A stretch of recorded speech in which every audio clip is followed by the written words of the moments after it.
you'll see on the inside of the service sheet this, I think, rather cool graphic that Neil has designed for the series, and you have to look at it closely to see what it's doing. When bad things happen to good people. I like it because you don't see it straight away and you have to sort of puzzle about the image. And then you puzzle about the question. What happens when bad things happen to good people? Job's a good guy and he has a terrible, terrible time. And, you know, you don't have to search far, do you, to find the resonances of this question in our own lives. Imagine you've enjoyed relative stability over the last 20 years where you live in Afghanistan. There's been great changes to education and to freedom for women in particular. Things have been more peaceful. The army has been trained to keep law and order. It's been going really well. And then in the space of a week, you're running for your life. You're cramming to get into an airport with everybody else pretty much in the whole city. And then a bomb is detonated just outside the gate. And many people are killed, including those who are there just to try and help other people to get out. What's going on? Or you're a doctor and you graduate from Cambridge University with a first in medicine, and you decide that you don't really want to work in a sort of glamorous hospital. You prefer to work with people who are quite needy and overlooked. So you go and become a geriatric doctor in a hospital up north. And many of your patients have Parkinson's disease. That's your specialty. And then in your late 30s, you were also diagnosed with Parkinson's, really, really young.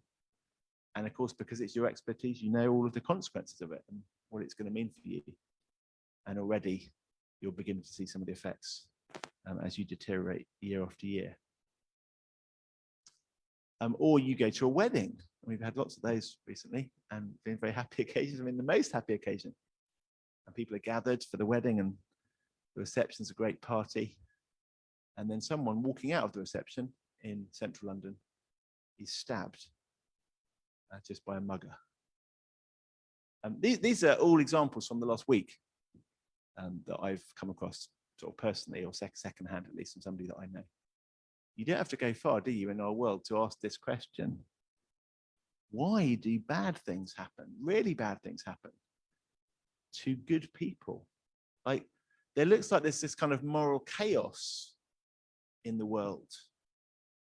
And of course, it asks lots of people to ask the question, well, how can there possibly be a good God in this case? It doesn't look like the person in charge of the universe is doing his job properly.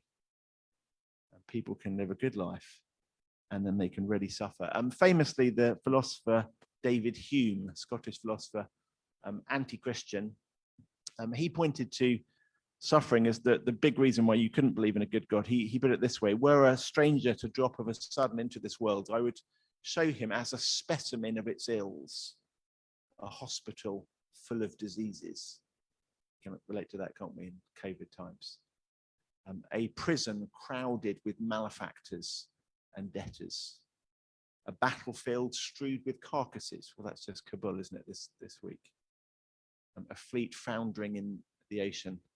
A nation languishing under pestilence or tyranny. And he said, I can't see how you could square that with an ultimate purpose of good. What is going on? How come bad things happen to good people? And I think the book of Job that's kind of what it's about. Job is a really, really good guy, and the chapter keeps telling us that. And really, really bad things happen to him. And we're asking what is going on. So that's really the question. I hope you can relate to it. And I guess it's just everywhere, isn't it? It's around every corner. It's in every news story. It's every friend. And it might even be your own life at the moment. Real trouble, real evil coming upon you. What is going on? I want to say that the answer of Job chapters 1 and 2, it's a very striking and surprising answer. And I've preached on it before, actually, but I came back to it this last week. And again, it surprised me just what an unusual answer it's going to be and what a distinctively Christian answer it's going to be. As in, I think if you were an atheist, you wouldn't accept this answer. Now, I want to go on the front foot as well. I don't think atheists have got a better answer. So, why do bad things happen to good people? Well, they're just random. I mean, everything's random. I mean, if you're an atheist, you can't even really ask a moral question in an intelligible way. I mean, it's just, don't ask why about a universe that's here by chance.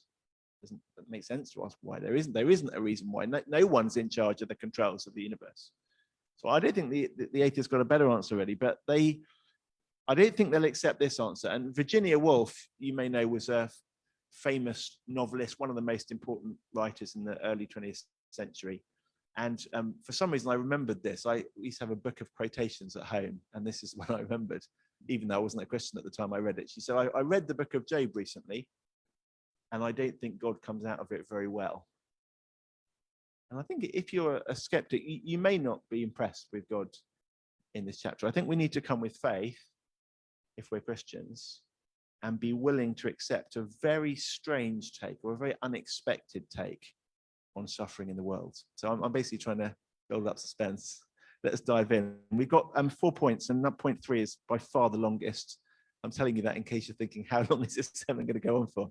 And you realize that we've got quite a way to go. But 1 and 2 are quite short, and 3 is going to take the most time. But number one, first thing to say is, in this question of bad things happening to good people, Job is the model. He's the guy who gets it right. He's the guy we're supposed to copy. And I just want to prove that to you, because people have questions over Job a bit later on. But he definitely is a good guy, according to the author of the book. Right, so the Holy Spirit inspiring the book of Job, then the narrator thinks Job is a good guy. Verse 1, chapter 1, verse 1, there was a man in the land of Uz whose name was Job. That man was blameless and upright. He feared God and turned away from evil. That's what the narrator thinks. That's what the Holy Spirit inspiring the author thinks. And it's also what God thinks. Verse 8, the Lord said, have you considered Job? There's no one like him on the earth, a blameless and upright man who fears God and turns from evil. So it's the narrator's verdict and it's God's verdict. And then it's God's verdict again in chapter 2, verse 3. He still holds to this. Have you considered my servant Job? There's no one like him on the earth, a blameless and upright man who fears God and turns from evil. So you see that he's a good guy, according to the Bible narrator and according to God. And if that isn't enough, I mean, it should be enough, shouldn't it? If God thinks that, and the Holy Spirit thinks that, God the Father thinks that. But also the Apostle James thinks that. So if you turn to the book of James, we don't have to turn to it now, but he says in James chapter 5 in the New Testament, as an example of suffering and patience, brothers, take the prophets who spake in the name of the Lord. Behold, we consider those blessed who remain steadfast. You've heard of the steadfastness of Job. You've seen the purpose of the Lord, how the Lord is compassionate and merciful. Okay, so Job is the hero. He's the poster boy for suffering, maybe because he suffers the most of really anybody imaginably, but also because he responds to suffering the best. And we'll see that as the chapter goes on. But this is what Job's got right at the beginning. And I love this description. This is very briefly. I love it. He's blameless and upright. That means he lives the kind of good life that everyone acknowledges is good. So, no one's got anything on him.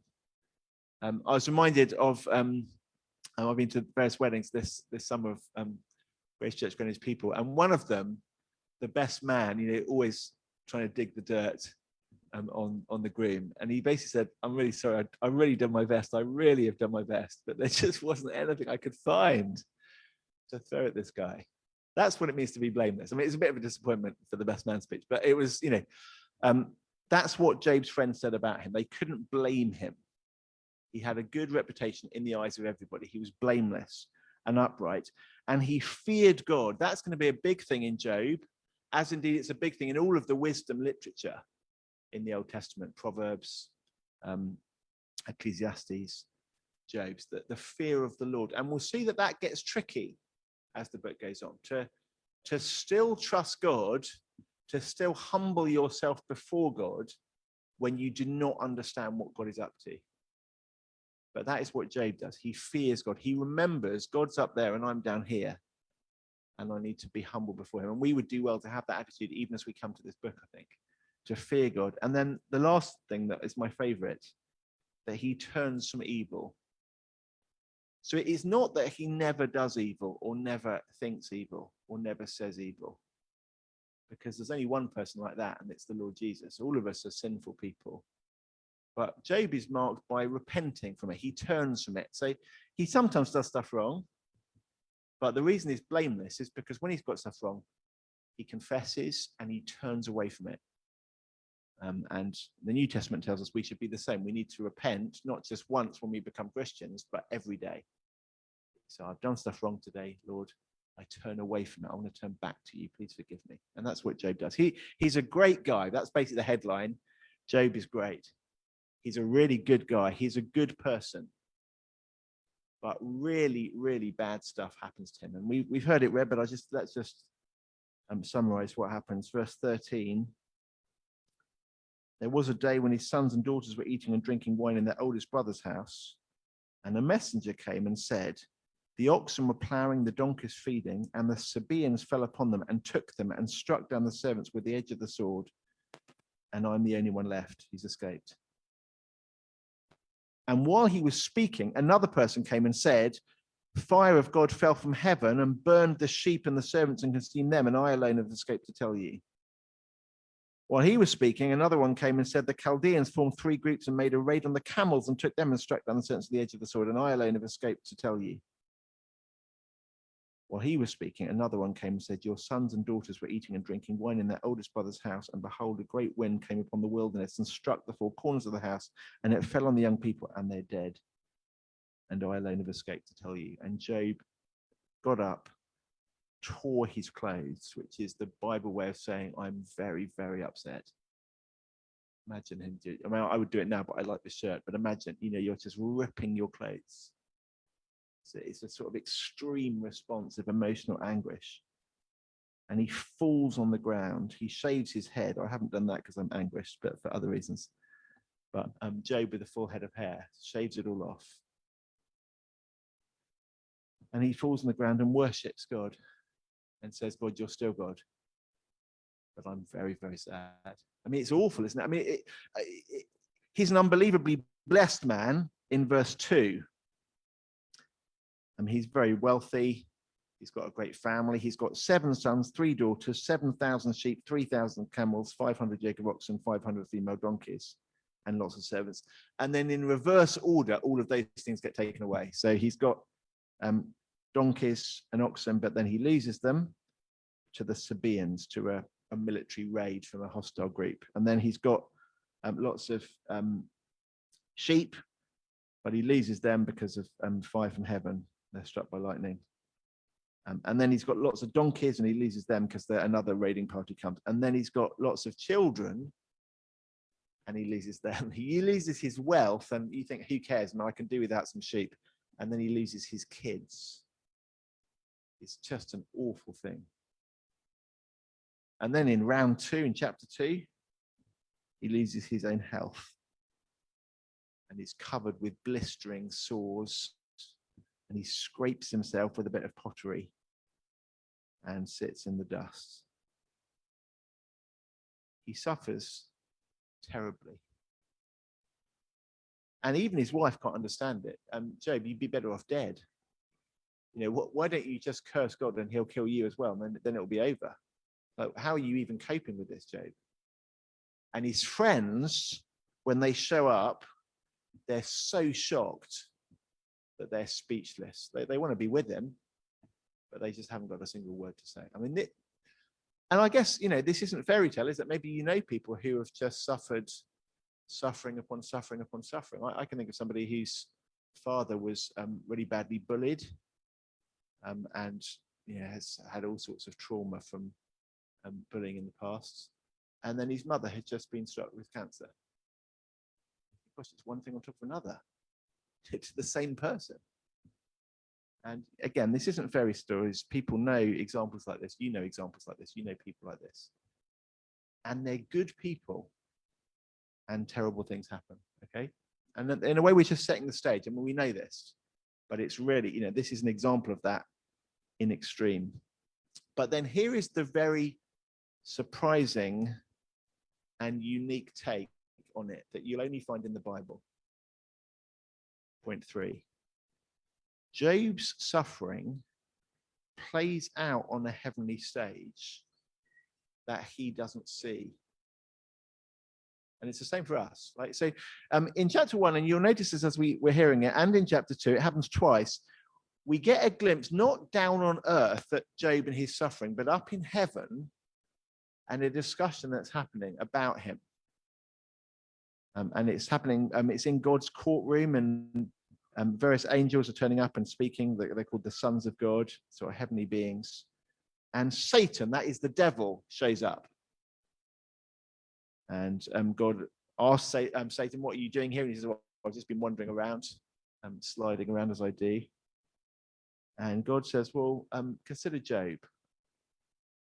And as we heard in the kids' talk, God says, Job, yeah, of course, Job's your friend. Because after all, he's got 7,000 sheep and 3,000 camels and 500 yoke of oxen and 500 female donkeys. And he's got 7 sons and 3 daughters. I mean, of course, he's a Christian. Because look how well it's going for him. Does Job fear God for nothing? Says Satan. And then God says, well, why don't you test him and see? Stretch out your hand and take all he has, but you can't take his life. Now, I want us just to spend some time thinking about this because it is a sort of very extraordinary glimpse. We don't normally know what's happening in heaven. There's a couple of places in the Bible that we're shown a scene a bit like this. And we don't normally get to see, and importantly, Job doesn't get to see. He doesn't know about this. But we as the readers get an insight into what is really going on a bigger heavenly stage. Now, this does not make any sense to the atheist, because the atheist doesn't even believe there is a heavenly stage. But if you think that all that we are is atoms, then you don't think that there's a God, and you don't think there's a heaven, and you don't think there's a devil, and this is therefore you don't have this perspective because you just reject it immediately. But the Bible thinks there is a God, and the Bible thinks there is a devil, and just occasionally we get a glimpse onto the fact that what's happening down here is not the be-all and end-all of the universe. We get a rare peek at what is going on in a much bigger arena. And that's helpful, isn't it? Because, of course, we always try and make sense of things down here. Like, why would God let a bomb go off by a gate when people are trying to evacuate from Kabul? Or why would my friend who's a Parkinson's doctor get Parkinson's in his 30s? And you can't make sense of it. And we assume that we've got the whole picture, and we can't make sense of it. And immediately Job says, you haven't got the whole picture. At the very least, it tells us that. You do not even know what is going on in heaven. And we assume that our lives on the earth are the center of everything. And it turns out they're not. And there just might be a bigger picture that we don't understand. It's the first thing to notice. And it invites us to look into the way in which the universe is governed. And again, this maybe will surprise us. I've got some slides that Paola's going to kick up for me, I think, on the screen. So this is how the atheist thinks the world is governed. Like, it just isn't, right? So there's just a world, and then there's human beings who came back by chance, and we just make the best of it. But random things happen. We can't control them. We do our best. That's an atheist view. It's not a Christian view. The next one is some people think this is the Christian view, right? So let me just explain it. You've still got a world, and you've got a person. Maybe that's Job, and then you've got a crown. I'll have to explain it because my drawing's so bad. But the crown, people think that represents God, and then next to the crown is, can anyone work out what it is?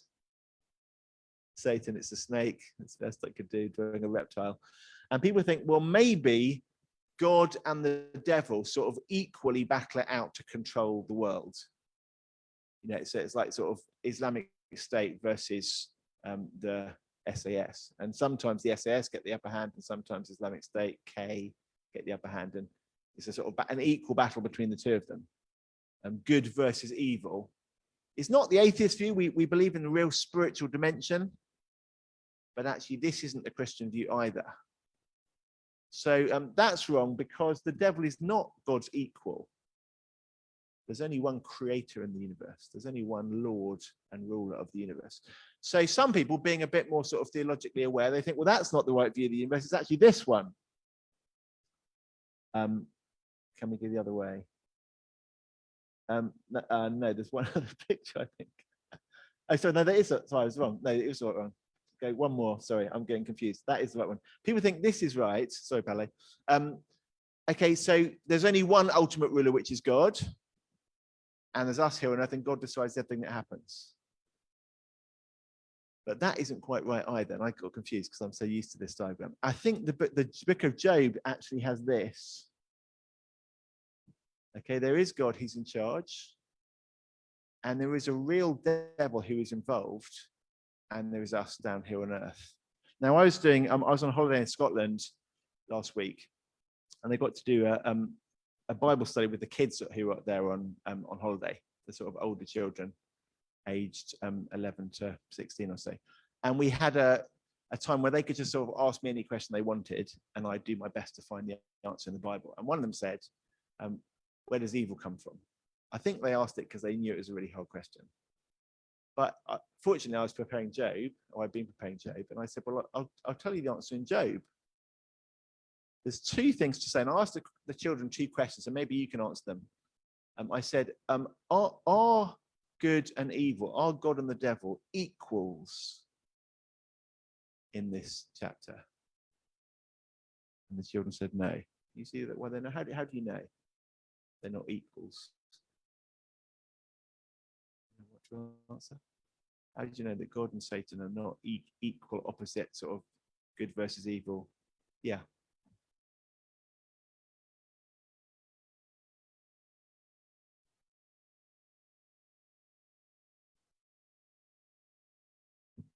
Yeah, thank you. Excellent answer. Satan is only able to do what God permits him to do. And Satan can only do it up to limits that God sets. You can take what he's got, but you can't take his life. So, Satan doesn't have a free hand. He is under God's rule. They're not equals. But also, my second question was, are God and Satan friends? And they're not friends. I mean, Satan is there opposing God, accusing God, demeaning God. Ha! You think Job's your friend for nothing? Come off it. It's those sheep you've given him, and that family, and all those donkeys. That's why he cares about you, God. He scoffs and he mocks and he accuses. In fact, his name means in Hebrew accuser. That's what the word Satan means. And he is God's enemy. And so you put these two things together, and you get an insight in how the universe works. There is a God who is the only ultimate ruler. And yet he has an enemy who opposes him and mocks him and accuses his people.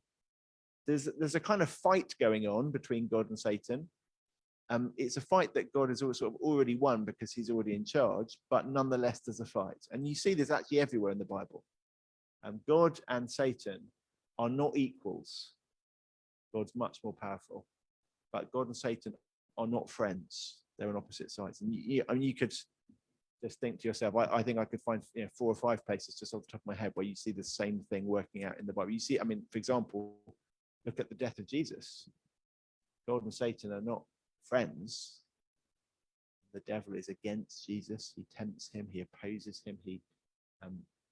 And yet God and evil are not equals, because Satan can do nothing to thwart Jesus' plan as he goes to the cross in order to drive out Satan. That's how the universe is governed. And I think it has these implications. 3 characters. The Lord rules, he's in charge.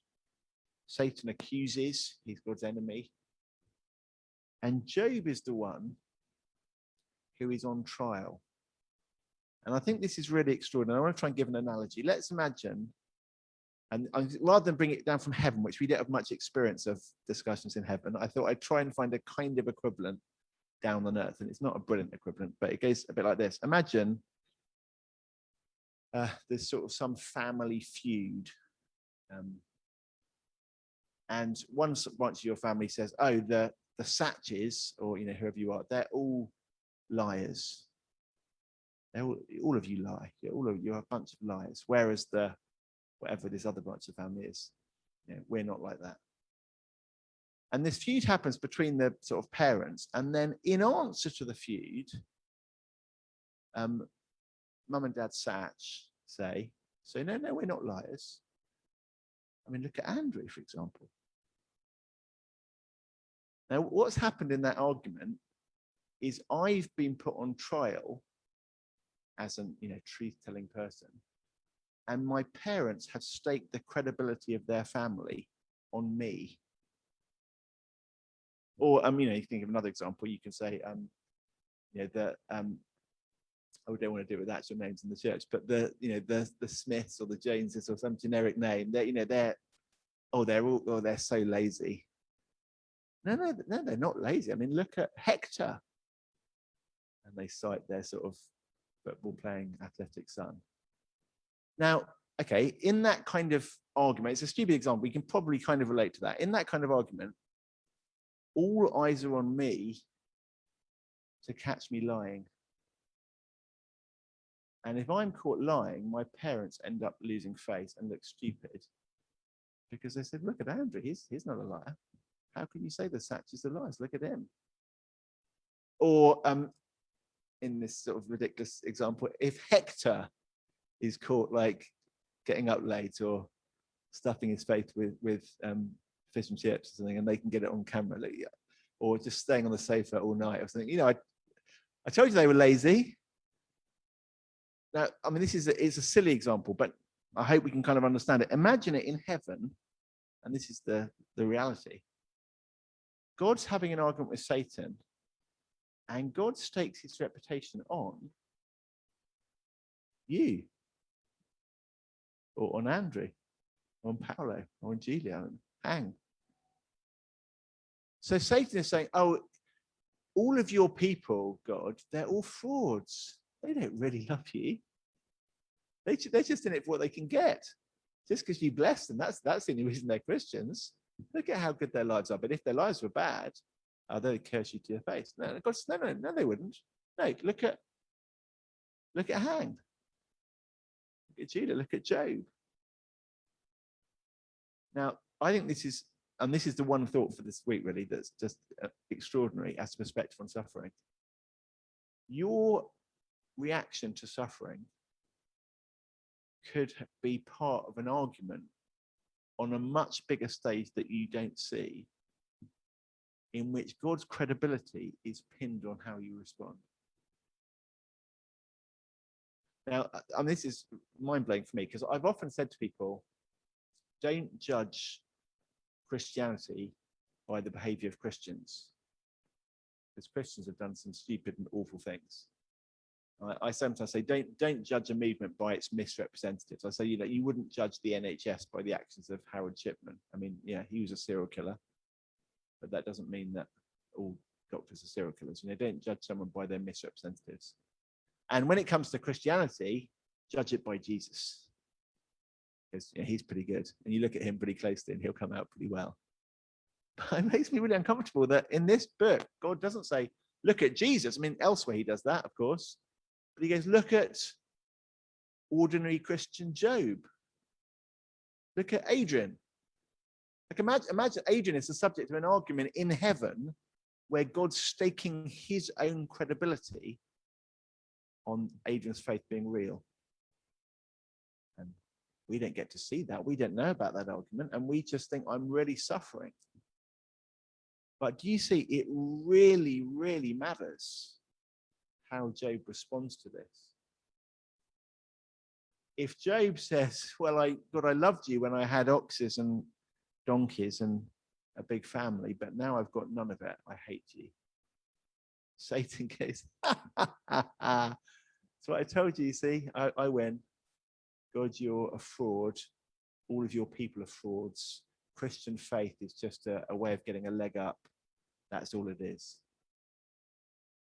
But if a Christian, when they suffer, when everything is taken away from them, they still trust God. They don't know why, they don't understand. But they say, look, God is God. He gives everything I have. He takes away what is taken away. Blessed be the name of the Lord. Yeah, that is an amazing testimony to God's faithfulness and to the reality of faith. I mean, it really is an amazing testimony. It's a testimony to people on earth, isn't it? I mean, think of Jeremy Marshall, who many of us know and love, who spoke at our Skeptics Guide week in middle of lockdown, had cancer for about 7 years. He shouldn't really be alive still, had so many different doses of chemo and somehow still going. And in all that suffering, he sounds a bit like Job. Oh, blessed be the name of the Lord, he says, full of joy, telling everybody about. And that is an amazing, it's hard to dismiss that, isn't it? When the person is actually suffering. And I can think of Christians in various situations like that. Christians who've lost children, most awful thing of all. Christians who've lost their own health. Christians who've experienced real tragedy, and yet they love Jesus. They trust him. Very powerful. And Job tells us it might matter not only on earth, but even on a canvas or in a stadium that we don't see, a stage. We assume that, the earth is all that matters, this little planet. And it turns out, no, it's just a little tiny part of the universe. And there's a whole heavenly arena of people discussing what's going on earth, at which God's reputation's at stake, and he's staked it on us. And when a Christian perseveres under trial, God looks really good. What's the outcome? Well, in Job's case, as I said, he is a model. He's a model because he will not curse God. That seems to be the biggest fear. It's Job's fear in verse 5 about his own kids. They party all night. I guess it's kind of common, isn't it, for children of a very prosperous family. I mean, Job's done really well in his family party. That's kind of often what happens. It's sort of made in Chelsea kind of territory. And Job is just, his one concern is, what if my children sin and curse God? That's what he doesn't want. He doesn't want them to turn their backs on God. So he's always praying for them, always sacrificing for them. And then Job himself, he's very upset. He tears his clothes, he shaves his head, he falls flat on the ground, but he still worships. The Lord gave, the Lord's taken away. Blessed be the name of the Lord. And then the author tells us, verse 22, in all this, Job did not sin or charge God with wrong. He did not charge God with wrong. And then even his wife says, come on, Job, enough's enough. What on earth is God doing? Curse God and die. And he won't. He says, you're sounding crazy, darling. You're sounding crazy. Shall we accept good things from God and not when he decides to give us hard things? And again, the narrator says, in all this, Job did not sin with his lips. What matters most, if you can kind of get into this mindset, and as I said, it's very foreign and strange to us, and if you weren't a Christian, you probably can't make sense of it at all, like Virginia Woolf. But if you can get your head into this, what ends up mattering most in Job? It actually isn't how much he suffers. That is not the most important thing. The critical thing is, when he suffers, will he curse God? Will he turn away from God? Because that's what Satan is predicting he will do. And that's what God says he won't do. Look at Job. And I think my little points under point 4 with suspense, the Lord is vindicated. He's right. There really are true Christians, true believers. And Satan is humiliated because he's wrong. And Job is faithful. He is a blameless, upright man who fears God and turns from evil. And I hope the application is obvious. Job is our model. He's the poster boy. This is how to suffer. And whatever happens in your suffering, and it might be you can't make sense of it, and Job doesn't even get to see what's going on really in the universe. And so often in suffering, we do not get to see. But the really big question is, are we going to be faithful? Or are we going to curse God prove Satan right, demean God's glory, or we continue to fear God, and God is vindicated, and Satan is humiliated, and in the end, God will bless those who are faithful to him. It really matters, doesn't it? And I think this is why it's so profound for me. A different thing really matters than the thing I thought really mattered. You know, if you're suffering, what do you think really, really matters when you're suffering? You think the suffering really matters. It has to stop. Like, I mean, that's not, it's understandable because it really hurts. But Job says something matters even more than that. Will you, in your suffering, lose your faith? Be hostile, resentful towards God, turn away from him, trust him less, give the devil a win? Or will you, as and so many Christians I've seen do, love Jesus, trust Jesus, praise Jesus, bring great honor to Jesus? The Lord has given, the Lord has taken away. Blessed be the name of the Lord.